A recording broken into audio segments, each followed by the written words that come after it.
ऐ हबीबे किबरिया तुम पर सलाम, ऐ हमारे दिल रुबा तुम पर सलाम।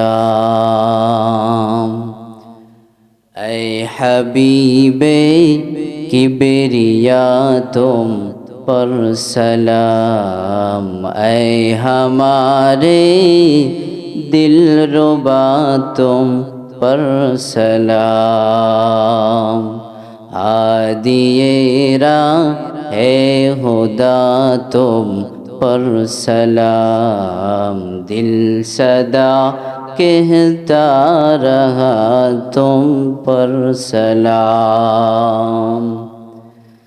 मस्जिदे अक़सा में जुमला अंबिया, मस्जिदे अक़सा में जुमला अंबिया,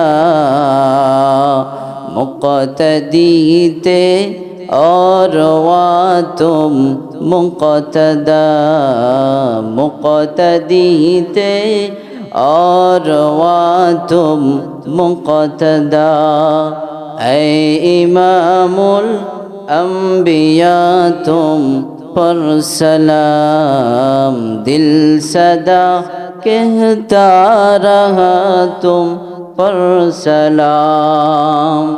ऐ हबीबे किबरिया तुम पर सलाम, ऐ हमारे दिल रुबा तुम पर सलाम। আল্লাহ বলেন যে আমি যার বক্ষকে দিলকে দ্বীনের জন্য উন্মোচন করে দেই, খুলে দেই, সে তো সর্বদাই আমার স্পেশাল নূরের আওতার মধ্যেই থাকে। সুবহানাল্লাহ। সূরা জুমারের মধ্যে আসছে, মালিক বলেন أفمن شرح الله صدره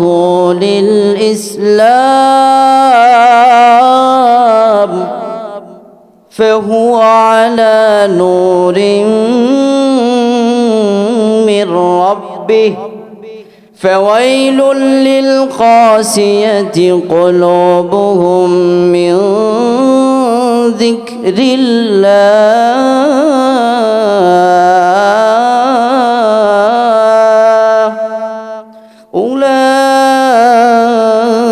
أولئك في ضلال مبين।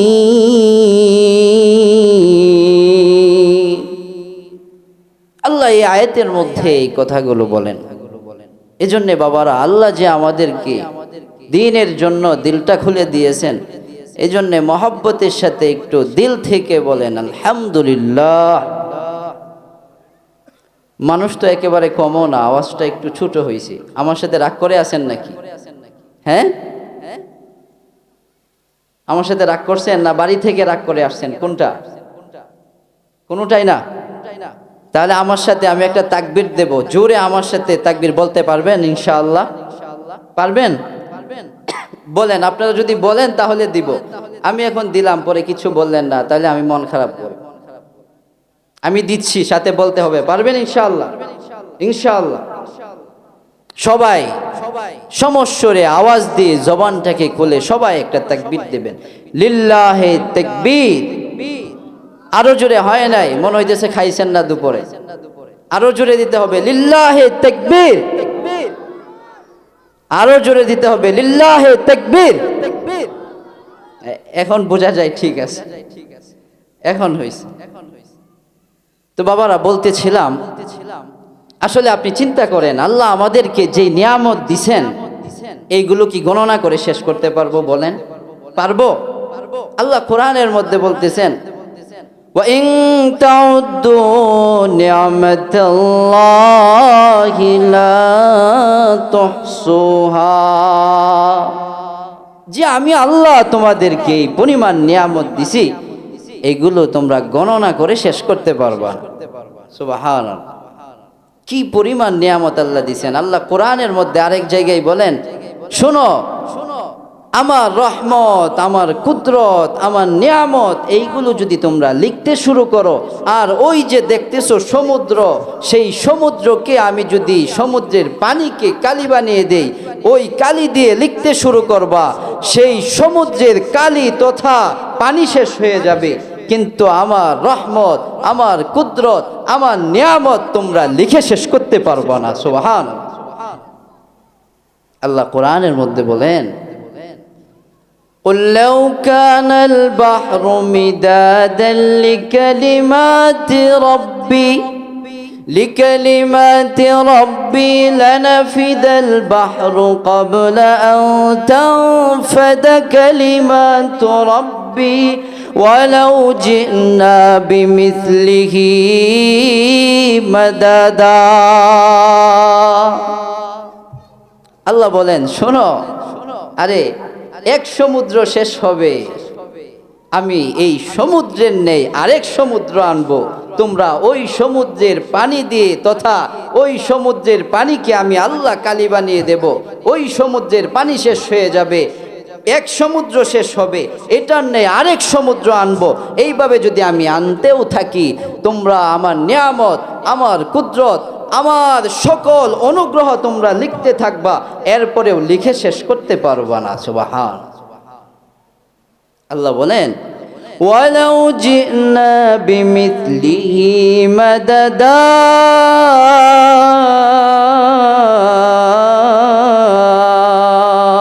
আল্লাহু আকবার।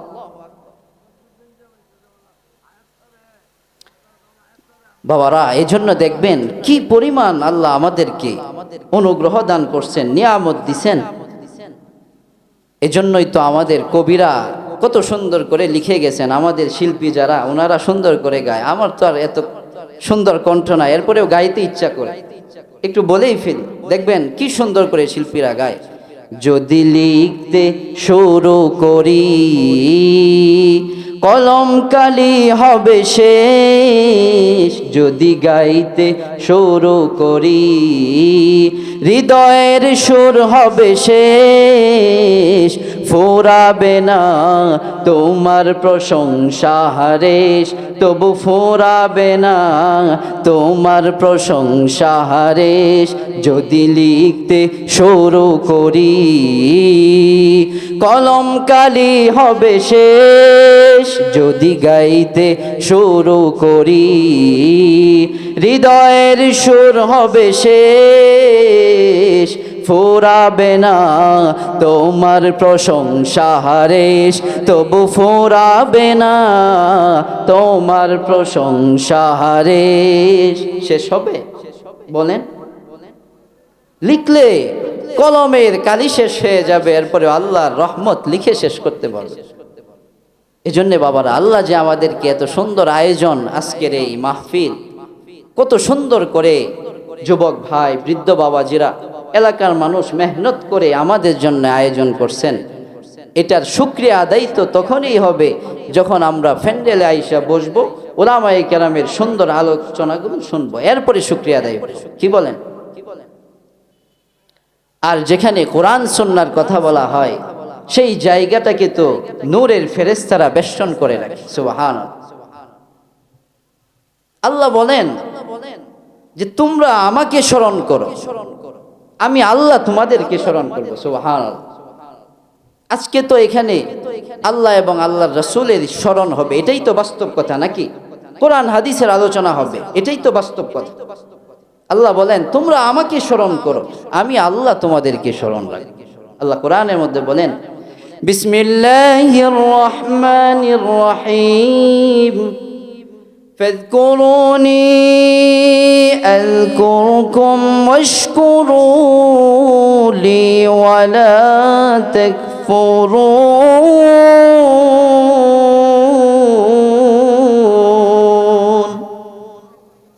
আল্লাহ বলেন তোমরা আমাকে স্মরণ করো, আমি আল্লাহ তোমাদেরকে স্মরণ করব। এই আয়াতের ব্যাখ্যায় মুফাসসিরিনে কেরাম বলেন, মুফাসসিরিনে কেরামের ব্যাখ্যা করেছেন তাফসীরে জালালাইনের মধ্যে, যে কোন বান্দা যদি আমি আল্লাহকে মনে মনে স্মরণ করে, আমি আল্লাহ তাকে মনে মনে স্মরণ করি, সুবহানাল্লাহ। আর শোনো, যারা কোনো মাহফিলে, কোনো মজবায়, কোনো বড় সবাই বসে আমি আল্লাহর আলোচনা করে, তোমরা শুনে রাখো, সে যেই মজলিসের মধ্যে বসে আলোচনা করে, আমি এর চাইতে আরো উৎকৃষ্ট মজলিসে ওই বান্দাদেরকে নিয়ে আলোচনা করতে থাকি, সুবহানাল্লাহ। আমরা বিশ্বাস করি, আমরা ইয়াকিন রাখি যে অবশ্যই আমরা আজকের এই সুন্দর আয়োজনে আল্লাহকে স্মরণ করতেছি, মালিক আমাদেরকে এর চাইতে উৎকৃষ্ট সেই ফেরেশতাদের মজবায় হয়তো আল্লাহ আমাদের আলোচনা করতেছেন, সুবহানাল্লাহ। এজন্য বাবারা, যেই জায়গাটায় কোরআনের এবং হাদিসের আলোচনা করা হয়, সেই জায়গাটাকে নূরের ফেরেশতারা বেষ্টন করে নেয়।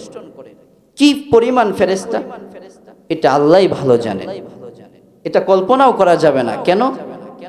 একটু বলি তাহলে বুঝবেন। আমার নবী বলেন, এই জমিন থেকে আসমানের দূরত্ব 500 বছরের রাস্তা। কত বছর? মাঝখানের জায়গাটুকু মহাশূন্য, এরই মাঝখানে আরেকটা জায়গা আছে যেটাকে বলা হয় মধ্যাকর্ষণ শক্তি, যেখানে বিজ্ঞানীরা স্যাটেলাইট ফিট করে রাখছে। যেই স্যাটেলাইট উপরেও যায় না, নিচেও নামে না, সেই মধ্যাকর্ষণ শক্তির কারণে। সেই স্যাটেলাইটের মাধ্যমে বিভিন্ন বেতারের সাহায্যে, বিভিন্ন জগতের খবর নিয়ে বেতারের সাহায্যে দুনিয়ার জমিনে মানুষের কাছে খবর পৌঁছে দেওয়া হয় ওই স্যাটেলাইটের মাধ্যমে। নবী বলেন, আমি মেরাজের রাতে বাইতুল্লাহ থেকে বাইতুল মাকদিসে চলে গেলাম। বাইতুল মাকদিস থেকে বুরাক নামক বাহনে ওইটা আমি প্রথম আসমানে রওনা করলাম। জিব্রাইল আমিন আমার সফর সঙ্গী। আমি প্রথম আসমানে গিয়ে দেখি 2টা দরওয়াজা। কয়টা দরওয়াজা? জুড়ে বলেন, কয়টা দরওয়াজা? নবী বলেন, আমি প্রথম আসমানে ঢুকলাম, গিয়ে দেখি প্রথম আসমানে 2টা দরওয়াজা। প্রত্যেকটা দরওয়াজা ইয়াকুত জমরুদ পাথর দ্বারা তৈরি। আর ওই ঘরের ওই দরজার তালা হলো নূরের তৈরি তালা। ওই তালার চাবি হলো আল্লাহর নামের বিসমিল্লাহ। নবী বলেন, আমি বিসমিল্লাহ বললাম, তালা খুলে গেল। প্রশ্ন হয়, 2টা দরওয়াজা কেন? নবী বলেন, একটা দরওয়াজা দিয়ে মুমিনের আমলগুলো পরে চলে যায়, আরেকটা দরওয়াজা দিয়ে মুমিনের জন্য হালাল রিজিক জমিনে বন্টন হয়। নবী বলেন, আমি প্রথম আসমানে ঢুকলাম। আমি প্রথম আসমানের বিভিন্ন নিদর্শন দেখলাম। এমনকি প্রথম আসমানটা এই পরিমাণ মোটা যে প্রথম আসমানটা যদি কেউ ভেদ করতে চায় তাহলে তার আরো 500 বছর সময় লাগবে। বুঝেন, এই জমিন থেকে আসমানের দূরত্ব 500 বছর। আবার প্রথম আসমানটা যদি কেউ ভেদ করতে চায় তাহলে তার আরো 500 বছর সময় লাগবে। তাহলে কি বুঝলেন? আসমানটা কি একদম অল্প না, এটা অনেকটা প্রশস্ত, অনেক প্রশস্ত। নবী বলেন, আমি প্রথম আসমানে ঢুকলাম। বিভিন্ন নিদর্শন দেখার পরে দ্বিতীয় আসমান, তৃতীয় আসমান, চতুর্থ আসমান, এইভাবে আমি সপ্তম আসমানে চলে গেলাম। নবী বলেন, সপ্তম আসমানে গিয়ে দেখি একটা নূরের তৈরি ঘর। নবী বলেন, সেই সপ্তম আসমানে গিয়ে দেখি একটা নূরের তৈরি ঘর তথা বাইতুল মামুর, ফেরেশতাদের কাবা। ফেরেশতারা তওয়াফ করে সেই সপ্তম আসমানের উপরে গিয়ে দেখি সেই নূরের তৈরি ঘর তথা বাইতুল মামুর। দুনিয়ার মধ্যে মানুষের কাবা, দুনিয়ার মধ্যে মানুষ বাইতুল্লাহ তওয়াফ করে। নবী বলেন, আমি ওই 7 আসমান উপরে গিয়ে দেখি নূরের তৈরি ঘর তথা বাইতুল মামুর। নবী বলেন, সেকেন্ডে সেকেন্ডে, মুহূর্তে মুহূর্তে ওই নূরের তৈরি ঘর তথা বাইতুল মামুর, সেকেন্ডে সেকেন্ডে, মুহূর্তে মুহূর্তে 70,000 নূরের ফেরেশতা ওই ঘর তওয়াফ করে। নবী বলেন, যারা নাকি জীবনে একবার তওয়াফ করার সিরিয়াল পেয়েছে, ওরা কিয়ামতের আগে আর কখনো সিরিয়াল পাবে না। কি বুঝলেন? সংখ্যায় কাফেলা 70,000 ফেরেশতা, যেই নূরের তৈরি ঘর, সেকেন্ডে সেকেন্ডে মুহূর্তে মুহূর্তে সংখ্যায় কাফেলা 70,000 ফেরেশতা তফ করতেছে। নবী বলেন, যারা নাকি একবার তফ করার সিরিয়াল পেয়েছে, ওরা কিয়ামতের আগে আর কখনো সিরিয়াল পাবে না। কি পরিমাণ ফেরেশতা আল্লাহ দুনিয়ায় বানায় রাখছেন, এতটুকু বুঝে আসছে যে কখনো এটা কল্পনাও করে শেষ করা যাবে না, কি পরিমাণ ফেরেশতা আল্লাহ বানায় রাখছে। তো বাবারা, যেখানে কোরআন ও সুন্নাহর কথা বলা হয়, সেই জায়গাটাকে অসংখ্য অগণিত নূরের ফেরেশতারা বেষ্টন করে রাখে। চিল্লায়া বলেন সুবহানাল্লাহ। বাবারা, আমি আমার মূল আলোচনার দিকে যেতে চাই। আমি আপনাদের সামনে ছোট্ট একটা সূরা তেলাওয়াত করেছি, ওই সূরা নিয়ে একটু আলোচনা করব। অনেক বড় বড় উলামায়ে কেরামরা আছেন, ওনারা আলোচনা করবেন। যেই ছোট্ট সূরা, সূরা আসর, আল্লাহ বলেন ওয়াল আসর, সময়ের কসম। সূরাটা দেখতে অনেক ছোট, কিন্তু এটার পাওয়ার, এটার দাম অনেক বেশি। ধান্যামরিচ চিনেন? গ্রামের মানুষ চিনার তো কথা। ধান্যামরিচ, গোলমরিচ দেখতে অনেক ছোট হয়, কিন্তু এটার জাল কেমন হয় বলেন? অনেক বেশি। তো সূরা আসরের অবস্থা এমন, ধান্যামরিচ দেখতে অনেক ছোট, কিন্তু এটার পাওয়ার অনেক বেশি। কেমন পাওয়ার? ইমাম শাফি রহমাতুল্লাহ আলাইহি বলেন, লাউ লাম ইয়ানজিল গায়রু হাদিহি সূরা লাকাফাতিন নাস লিআন্নাহা শামালাত জামিআ উলুমিল কোরআন। ইমাম শাফি রহমাতুল্লাহ আলাইহি বলেন যে গোটা কোরআন যদি আল্লাহ নাজিল নাও করতেন, কেবলমাত্র শুধুমাত্র সূরা আসরটা আল্লাহ নাজিল করতেন, তো এই একটা সূরা, ছোট্ট সূরা আসরটাই মানুষের হেদায়েতের জন্য যথেষ্ট হয়ে যাইত। সুবহানাল্লাহ। সময়ের পরিভাষায় যদি বলা হয়, এইভাবে বলা যায়, পুরা কোরআনটাকে সূরা আসর তার পেটের মধ্যে ধারণ করে নিয়েছে। মেমোরি কার্ড চিনেন? কেমন ছোট একটা জিনিস, কিন্তু এটার ভিতরে অনেক জিনিস পাওয়া যায়। ঠিক তদ্রূপ সূরা আসর দেখতে অনেক ছোট পিচ্ছি, কিন্তু এটার ভিতরে অনেক কিছু পাওয়া যায়। সময় কম, এত ব্যাখ্যার দিকে যাওয়া যাবে না। মুফাসসিরিনে কেরাম অনেক ব্যাখ্যা করেছেন সূরা আসর। আসর এটা কি? এটা যে আল্লাহ কসম খাইলেন। আমরা একটা মাসলা শিখি। আমরা অনেক সময় সমাজের মধ্যে প্রচলিত যে আমরা অনেক সময় মাথা ছুঁয়ে কসম খাই, খায় না? এমন মাথা ছুঁয়ে কসম খায়, আব্বা আম্মার নামে কসম খায়, সন্তানের নামে কসম খায়। এখন তো আবার ডিজিটাল জামানা, এখন দেখবেন ছেলেরা বলে আমার প্রেমের কসম, আছে না? এমন দেখবেন বলে যে আমার প্রেমের কসম। আচ্ছা, যাই বলেন, এই প্রেম টেম অথবা আব্বা আম্মার মাথা ছুঁয়ে, সন্তানের মাথা ছুঁয়ে, এইগুলো যাই কসম খান, এইগুলো জায়েজ হবে না, এইগুলো কসম হবে না। একমাত্র কসম খাইতে হবে আল্লাহর নামে। কার নামে বলেন? একমাত্র আল্লাহর নামে কসম খাওয়া, এটা জায়েজ। আর আল্লাহ চাইলে তিনি যে কোনো জিনিসের কসম খাইতে পারেন। আল্লাহর জন্য এটা কোনো প্রতিবন্ধকতা নাই, নিষেধাজ্ঞা নাই যে এটার কসম খাওয়া লাগবে। বিষয়টা এমন না। আল্লাহ চাইলে যে কোনো জিনিসের কসম উনি খাইতে পারেন, খেয়েছেন অনেক জায়গায়। আল্লাহ কোরআনের মধ্যে এক জায়গায় বলেন, নুন ওয়াল কলামি ওয়া মা ইয়াসতুরুন। আল্লাহ কোরআনের মধ্যে অনেক জায়গায় কসম খেয়েছে। আল্লাহ এখানে বলেন ওয়াল আসর, সময়ের কসম। কি সেটা যে আল্লাহ কসম খাইলেন? মুফাসসিরিনে কেরাম বলেন, আসর হচ্ছে আমাদের জীবন, আমাদের লাইফ, আমাদের জন্ম থেকে নিয়ে মৃত্যু পর্যন্ত যেই সময়টা, এটাকে বলা হয় আসর। আল্লাহ যেন বুঝাতে চাচ্ছেন, বান্দা তোমার জীবনটা অনেক দামি, তুমি এটার মূল্য দিও। ইমাম রাজি রহমাতুল্লাহ আলাই বলেন, আমি সূরা আসরে ব্যাখ্যা হল করেছি বরফ বিক্রেতার কাছ থেকে। কার কাছ থেকে বলেন? বরফ বিক্রেতার কাছ থেকে। কিভাবে হল করলেন? তিনি বলেন, আমি একবার বাজারে যাইতেছি, হঠাৎ দেখি এক ব্যক্তি এই বলে চিৎকার করতেছে, ইরহামু মাইয়াযুবু রাসু মালিহি, ইরহামু মাইয়াযুবু রাসু মালিহি। এরে ভাই, যার মূলধন গলে যাচ্ছে তার উপর একটু রহম করো। বলে কেমনে? বলে আমি বাজারে আসছিলাম আমার বরফ নিয়ে বিক্রি করার জন্য, এইগুলো গলে গলে শেষ হয়ে যাচ্ছে, আমার মূলধন বরফ, এইগুলো যদি তোমরা কিনে আমার উপর একটু রহম করো তাহলে আমি একটু বেঁচে যাই, কয়েকটা টাকা পাবো। আর যদি গলে গলে শেষ হয়ে যায় তাহলে তো আর বিক্রি করতে পারবো না।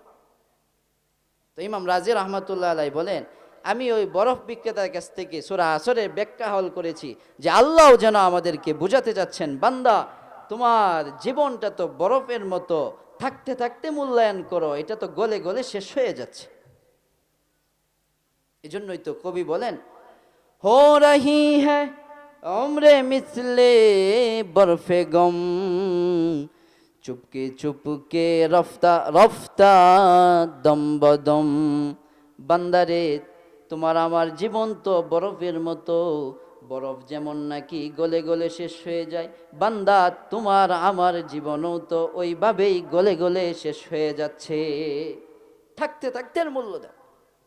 এজন্যই তো আল্লাহর নবী মুহাম্মদুর রাসূলুল্লাহ সাল্লাল্লাহু আলাইহি ওয়াসাল্লাম হাদিসের মধ্যে বলেন, ইগতানিম খামসান ক্বাবলা খামস, হায়াতাকা ক্বাবলা মাউতিক, ওয়া শাবাবাকা ক্বাবলা হারামিক, ওয়া সিহহাতাকা ক্বাবলা সুকুমিক, ওয়া গিনাকা ক্বাবলা ফাকরিক, ওয়া ফারাগাকা ক্বাবলা শুগলিক, أو كما قال النبي عليه الصلاة والسلام।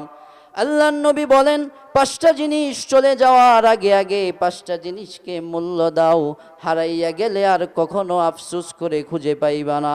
এক নাম্বার নবী বলেন, তোমার জীবনের মূল্য দাও মৃত্যু আসার আগে আগে। দুই নাম্বার নবী বলেন, তোমার যৌবনের মূল্য দাও বার্ধক্য আসার আগে আগে। তিন নাম্বার নবী বলেন, তোমার সুস্থতাকে মূল্যায়ন করো অসুস্থ হওয়ার আগে আগে। চার নাম্বার নবী বলেন, তোমার অবসর সময়কে মূল্য দাও ব্যস্ত হওয়ার আগে আগে। পাঁচ নাম্বার নবী বলেন, তোমার সুস্থতাকে মূল্যায়ন করো অসুস্থ হওয়ার আগে আগে। এই পাঁচটা বিষয় নিয়ে আলোচনা করা যাবে না, সময় কুলাবে না, এই জন্যে এই সূরার সাথে যেই দুইটা বিষয় মিল আছে ওই দুইটা নিয়ে আলোচনা করো। এক নাম্বার নবী বলেন, হায়াতাকা ক্বাবলা মাউতিক, তোমার জীবনের মূল্য দাও মৃত্যু আসার আগে আগে। আরে ভাই, জীবনের মূল্য কত একটু বুঝালে বুঝবেন। কেউ যদি 100 বছর হায়াত পায়, কত বছর বলেন? বাবার আমার কথা বুঝতেছেন? বুঝতেছেন কথা বলেন, বুঝতেছেন? কেউ যদি 100 বছর হায়াত পায় তাহলে আখেরাতে সময়ের সাথে মিলাইলে সময় হয় মাত্র 2.5 মিনিট। কত মিনিট বলেন? কত মিনিট? 2.5 মিনিট। তো একটা মানুষ যদি 100 বছর হায়াত পায় তাহলে 100 বছরই ইবাদত করতে পারে না। পূর্ণ বুজুর্গ হলেও ধরে নেওয়া যায় 50 বছর, কারণ 50 বছর তো ঘুমাই কেটে যায়। তো 50 বছর যদি কেউ ইবাদত করে তাহলে আখেরাতে সময়ের সাথে মিলাইলে হয় 100 মিনিট। কত মিনিট? 100 মিনিট। তো এই 100 মিনিট যদি কেউ ইবাদত করে, নবী বলেন তার জন্য আল্লাহ অনন্তকাল জান্নাতের ফয়সালা করে দেন। সুবহানাল্লাহ। তো এবার আসেন, আমাকে অথবা আপনাকে যদি কেউ বলে যে বাবা তোমাকে আমি 100 কোটি টাকা দিচ্ছি, কি করতে হবে? বলে ইমানটা ছেড়ে দাও। এটা কি সম্ভব বলেন? আপনাদের আওয়াজে বোঝা যায় মনে ছাড়িয়ে দিবেন। হ্যাঁ, বলে সম্ভব না। কেন? বলে নবী বলেন যে কেউ যদি শুধু ইমানটা নিয়ে মরতে পারে, অপরাধ করছে গুনাহ করছে ওইটা হিসাব আমি বাদই দিলাম, আল্লাহ চাহেন তো যে কোনো বান্দাকে যে কোনোভাবে মাফ করতে পারেন, এটা আল্লাহর ইচ্ছা, আমি ওই দিকে যাচ্ছি না, আমি বলতেছি নবী বলেন কেউ যদি শুধু ইমানটা নিয়ে মরতে পারে, আল্লাহ বলেন তাকে এই 10 দুনিয়ার সমান একটা জান্নাত আল্লাহ পরকালে দান করবেন। সুবহানাল্লাহ। এবার তুমি যদি আমাকে বলো যে ভাই 100 কোটি টাকা, অথবা 100 কোটি টাকা না, তুমি যদি আমাকে বলো ভাই আমি পুরা দুনিয়াটাই তোমাকে দিয়ে দিলাম, কি করতে হবে? বলে ইমান ছেড়ে দাও। এটা সম্ভব না। কেন? বলে তুমি দিবা 1 দুনিয়া আর আল্লাহ দিবে 10 দুনিয়া, এরপরেও তোমারটা হলো নকল, 1 দুনিয়া দিবা আর আল্লাহরটা হলো আসল, আবার আল্লাহ দিবেন 10 দুনিয়ার সমান একটা জান্নাত। সুতরাং তোমারটা নকল, আল্লাহরটা আসল। তুমি নকলটা দিয়ে তো নেশাব পূর্ণ করতে পারো নাই, আসলটা দিবা কোত্থেকে? এই জন্য টাকার বিনিময়ে ইমান ছাড়া যাবে না। আমাদের গৌরীপুরে এটা প্রচলন আছে অনেক জায়গায়, আলহামদুলিল্লাহ। এইদিকে হয়তো ভালো থাকতে পারে, খোঁজ নিয়ে দেখেন অনেক জায়গায় মানুষ একটা টিউবওয়েল পাওয়ার বিনিময়ে ইমান ছেড়ে দিচ্ছে। একটা ঘর দিবে, এটার কারণে ইমান ছেড়ে দেয়। আরে বাবা, ইমানটা তো অনেক দামি। কেমন দামি? মেশকাত সানির শেষের দিকে একটা হাদিসের মধ্যে নবী বলেন, হাসরের ময়দানে আল্লাহ এক বান্দাকে ডাক দিয়ে বলবেন, বান্দা তোমার কোনো ভালো আমল আছে? যেই বান্দাকে বলবে আসলে তার জীবনে কোনো ভালো আমলই নাই, কোনো ভালো আমল তার জীবনে নাই, দফতর কি দফতর, খাতার পৃষ্ঠার পর পৃষ্ঠা মেলাতে থাকবে গুনার গুনাহ, ভালো আমল বলতে কিচ্ছু নাই। নবী বলেন, আল্লাহ ওই বান্দাকে ডাক দিয়ে বলবেন, বান্দারে তোমার ভালো কোনো আমল আছে কিনা? বান্দা ডাক দিয়ে বলবে, মালিক গো, ভালো আমল তোমার কাছে পেশ করব এমন কোনো ভালো আমার মনে পড়ে না। আল্লাহ তখন ডাক দিয়া বলবেন, এরে বান্দা, তোমার ভালো আমল একটা আমার কাছে আছে। সুবহানাল্লাহ। আল্লাহ ডাক দিয়া বলবেন, বান্দারে তোমার ভালো একটা আমল আমার কাছে আছে। এই বলে আল্লাহ একটা চিরকুট বান্দার হাতে দিবেন। বান্দা এই চিরকুট যখন হাতে পাবে, বান্দা এই চিরকুট মেলাইয়া দেখবে, ওই চিরকুটের মধ্যে লেখা, আশহাদু আল্লাহ ইলাহা ইল্লাল্লাহ। আল্লাহ ডাক দিয়া বলবেন, উহজুর ওয়াজনাকা, বান্দা তুমি এই চিরকুট নিয়ে মিজানের পাল্লার কাছে যাও। বান্দা এই চিরকুট নিয়ে মিজানের পাল্লার কাছে যেতে থাকবে আর বলতে থাকবে, ইয়া রব্বি মা হাযিহিল বিতাকা, ইয়া রব্বি মা হাযিহিল বিতাকা, মা হাযিহিস সিজিল্লাত। ওগো মালিক, এত এত গুনাহের সামনে সামান্য এই চিরকুটের মূল্য কি হবে? আল্লাহ তখন ডাক দিয়া বলবেন, ইন্নাকা লা তুজলামু, বান্দারে তোমার উপরে জুলুম করা হবে না, তুমি যাও। বান্দা তুমি দুনিয়ার মধ্যে ছিলা, দুনিয়ার মধ্যে মানুষ একজন আরেকজনের উপরে জুলুম করে, শিক্ষক ছাত্রের উপরে জুলুম করে, সরকার জনগণের উপরে জুলুম করে, রাজা প্রজার উপরে জুলুম করে, প্রত্যেকটা দায়িত্বশীল ব্যক্তি তার অধীনস্থদের ব্যাপারে জুলুম করে, স্বামী তার স্ত্রীর উপরে জুলুম করে, স্ত্রী তার স্বামীর উপরে জুলুম করে, সন্তান তার বাবার উপরে জুলুম করে, বাবা তার সন্তানের উপরে জুলুম করে। আল্লাহ ডাক দিয়ে বলবেন, বান্দা এমন একটা সময়ের মধ্যে তুমি আসছো যেই সময়ের মধ্যে কারো উপর জুলুম করা হবে না।